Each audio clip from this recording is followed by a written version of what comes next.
But nonetheless, we are under caution. Oh, that was just an incredible wreck. The biggest wreck that we had in the last race was when a couple cars, when Chris Bullock spun around Brandon Gonzalez, and then like Dougie Shears and Sam Filter and I think Matt Robinson went around just because they were trying to avoid it. They didn't make contact, they just kind of washed up. The ground was kind of, it was like they were driving on soap is kind of what I'm trying to say. But that was just a massive wreck. And because of that, I believe Arnold Columbia is still on the track, but he's probably going to go out. That's just unrepairable. This is Alex Cantana. He didn't get too much damage. I think he could continue. But there's no way that Arnold Columbia is going to continue after this. And I can't say, well, no doubt that Ryder Suggs went out of the race. Lisa Shears and Jake Dubb also out of this race. Arnold Columbia definitely not going to continue, and I don't know why Seth Cole did that. Weird. But there's no way that Arnold Columbia is going to continue, and I can't say much about Alex Cantana right now, because I don't know if he'll be able to continue or not. I think he could. Smoka stopped billowing from the car. Oh, his engine is dead. Arnold Columbia's engine is gone dead. Let's ride on board. No sound. That's not something you want to hear. Well, Arnold Columbia's engine is now gone dead. So he's definitely out of this race now. Well, while we're under caution, we're going to go to a quick commercial break. We'll be back to you with the restart. Stay tuned.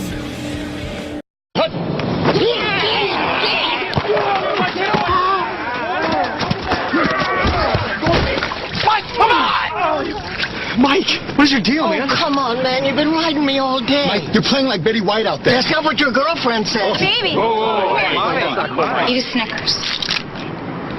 Better? Better. Hey, I'm all set. That hurt. You're not you when you're hungry. Snickers satisfies. Welcome back to the Red Bull 300. Alex Cantana has gone out of this race along with Arnold Columbia.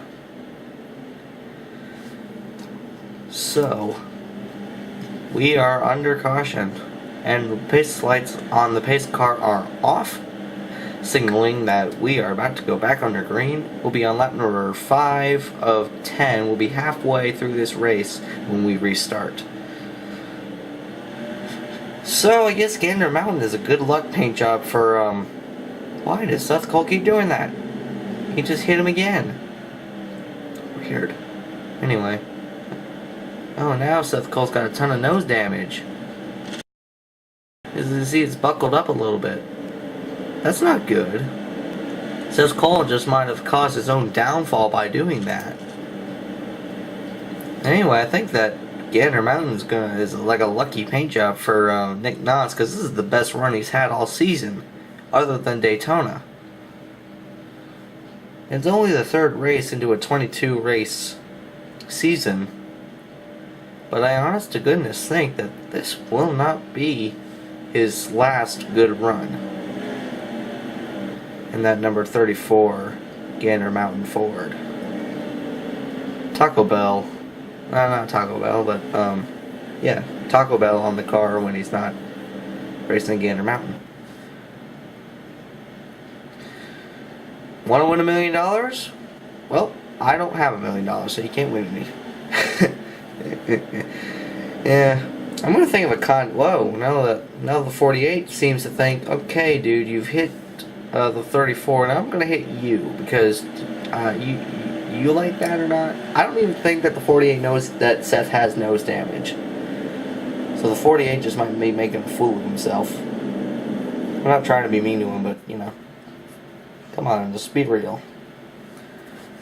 That's a new 43 paint job. That's a different 43 than his normal 43. And guys, you can request a paint job that you have or I can find. So if you see a paint job that you'd like to have and you want that for the rest of the season, just ask me. Because I know that 43 paint job looks a heck of a lot better than the other 43 job. But anyway, getting ready to go. The F1 symbol should be removed, but yeah.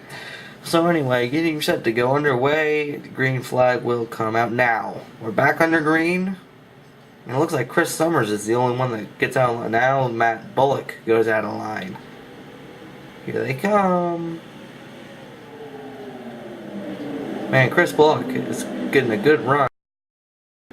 On the inside, oh, they go out wide again. Yeah, something's happened to Seth Cole. Seth Cole's nose damage is now making him his own downfall. Look at that. Oh my goodness. He's losing position so fast now. Well, maybe not, because he was fighting off Jake Berg for positions. Looks like he'll clear Jake Berg.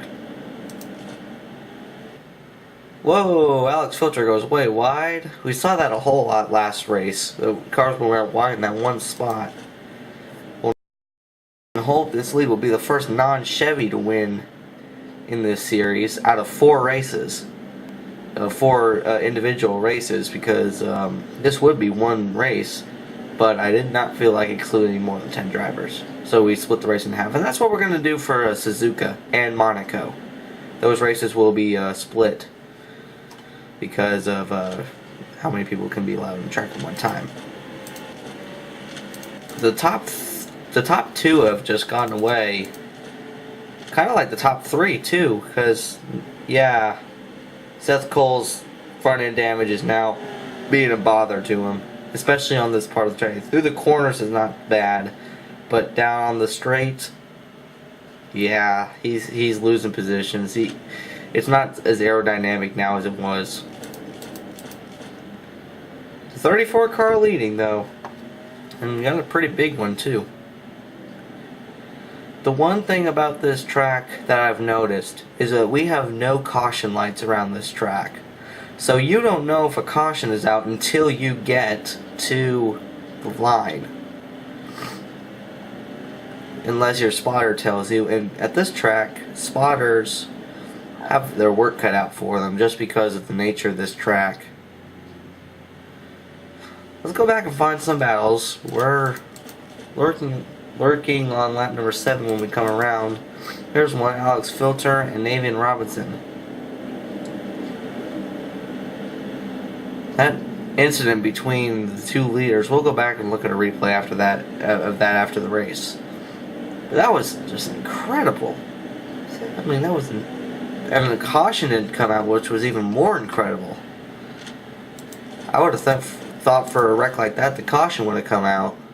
Oh, Eric Morel goes out in the grass. There's Harley LeVake, the victim. I'll say victim in this because Alex Filter was the one that kept going out in the grass.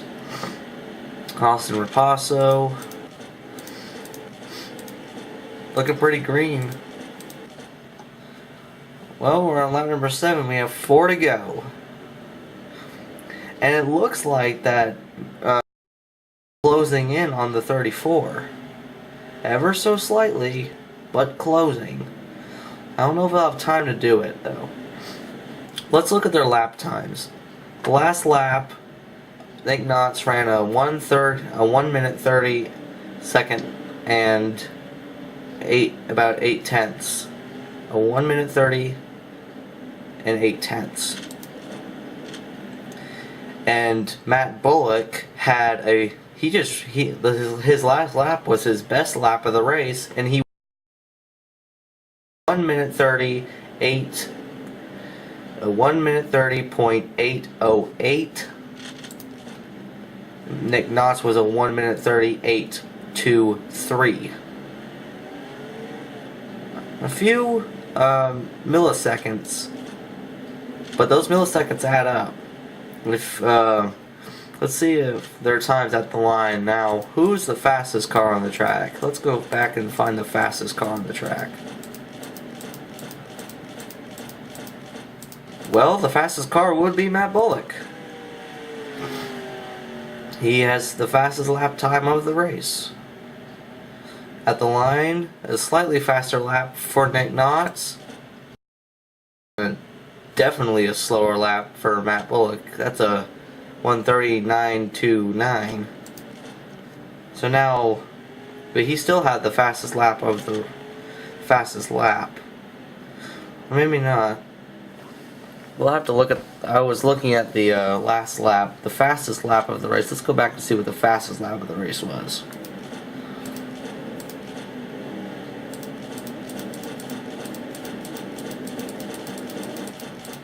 We'll give the award to Jake Berg, a 1:30.598. Give the award to Mr. Berg. He has had the fastest lap of the race. That was the last lap was his fastest lap of the race. Man, he's just closing in on these drivers.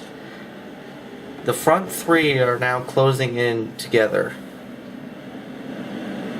which is making this a very interesting race.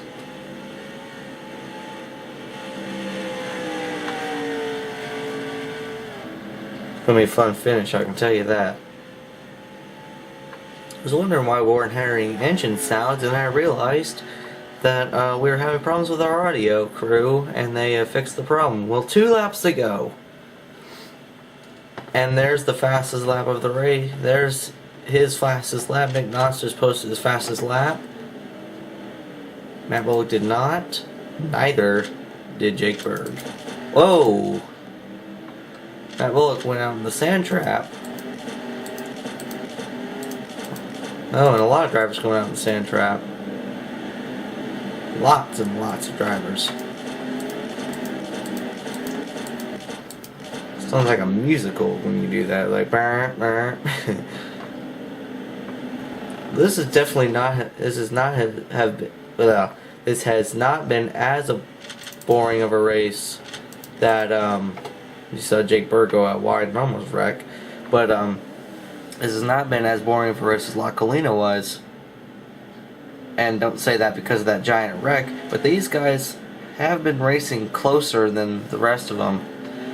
To a degree. It's just the whole track aspect to it, because these drivers don't know these tracks very well, therefore they're not going to race as close. Like, some drivers will be better than others. And right now Nick Knotts is showing some muscle for Ford. He could be the first non-Chevy winner if he could stay clean for one more